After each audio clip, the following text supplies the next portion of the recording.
everybody, Jason here of GhostbustersNews.com, and as always, Ghostbusters News right here on YouTube. And I'm back again here today to talk more about Ghostbusters Afterlife, because pretty much that's all we ever talk about right now, and likely all we're going to talk about for the next month. Now, of course, earlier this morning, a brand new international trailer was released. If you haven't watched it yet, of course, we have it up on GhostbustersNews.com. As well, here on the Ghostbusters News channel, we do have a reaction video that pretty much showcases me blubbering like a baby, as well a full trailer breakdown. If you'd like to watch either of those, we do have links to them right down below in this video's description.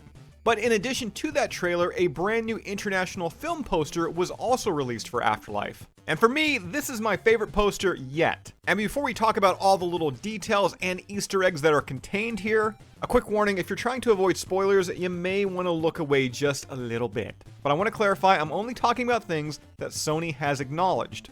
We're not diving into any leaks or anything like that. Let's go ahead, talk about this poster, and let's start at the bottom.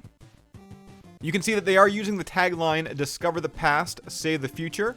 And above that, you're going to see the ghost trap and also the ghost trap foot pedal, which you can see two mini puffs pressing down on. As well, it looks like the pedals actually had some changes done to it over the past 30 odd years.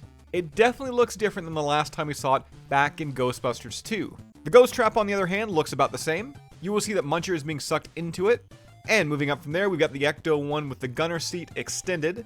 It also appears that Phoebe is doing double duty on this film poster as she's sitting in that gunner seat. And off in the distance there, you can see the Spangler family farm. And moving up here a little bit more, we've got stars Logan Kim and McKenna Grace, of course playing Podcast and Phoebe in the film. Podcast can be seen wearing the brand new version of Ecto goggles that can totally take Polaroid photos. And it appears he's holding a bunch of audio equipment like we've already seen in the trailers.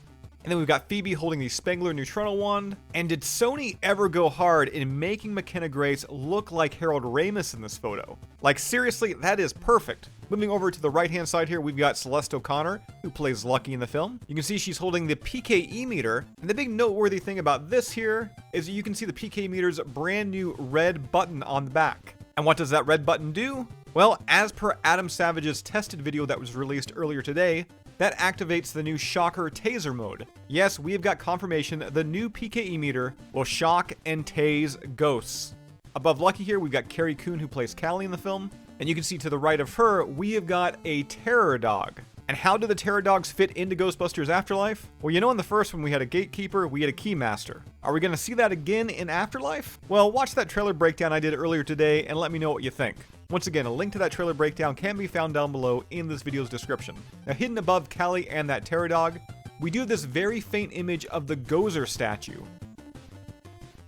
We've got Mr. Gruberson, of course, played by Paul Rudd, who looks like a 26-year-old with a beard. Like, really, there's not too much to say about this, aside from the fact that Paul Rudd is a handsome man, and he just seems to be getting younger year by year.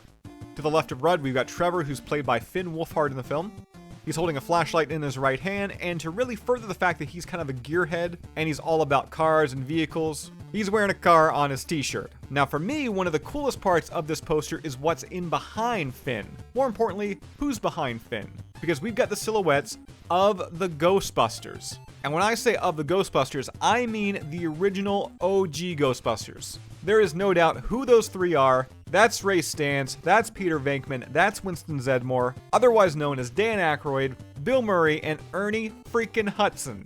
And best yet, you can see they're all suited up, they've got their proton packs on their backs. And then behind them there, you'll once again see the Spangler farm. And that just about does it. I can't believe I spent so long talking about a film poster, but there's a lot to take in. As I mentioned earlier in the video, if you want to check out my reaction to the brand new International Ghostbusters Afterlife trailer, we do have that link down below in this video's description, as well, once again, our full trailer breakdown. That's all I've got for you here right now. As always, be sure to subscribe to Ghostbusters News here on YouTube, bust that bell notification icon to stay up to date with everything that's happening within the Ghostbusters world. If you'd like to join up with Ghostbusters News, check out our Patreon page. We have a link to that down below in this video's description, and I'll see everybody right back here next time.